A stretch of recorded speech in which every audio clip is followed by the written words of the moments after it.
Nakakapagod na ang balita. Isa namang lugar ang nilamon ng gulo. Patanaw walang kamalay-malay, natutong matakot bago pa man magmahal. Bakit parang sanay na lang tayo sa sigaw, sa away, sa tanong na walang sagot? Kailan ba tayo matatahimik? Kailan ba matatapos ang sakit?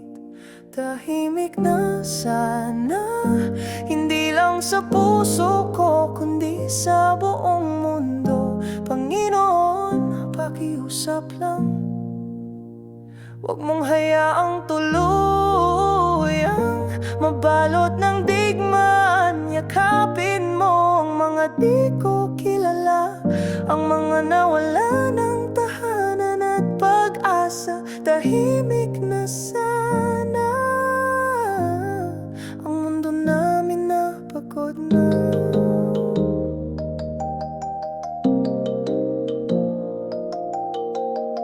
May pamilya sa kanto na walang tirahan, may ina na iniyakan ang nawalang anak. May lugar na hindi kilala ang katahimikan, pero kahit di ko sila kilala, kasama sila sa panalangin ko ngayon.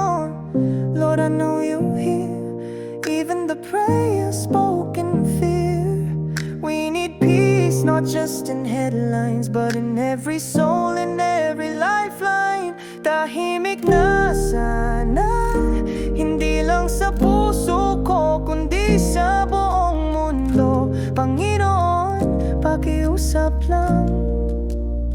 Huwag mong hayaang tuluyang mabalot ng digmaan. Yakapin mo ang mga di ko kilala, ang mga nawala lang ng tahanan at pag-asa. Tahimik na sana, ang mundo namin napagod na. Teach us how to forgive, how to listen, how to live. 'Cause real peace doesn't start in thrones, it starts when we feel we're not alone.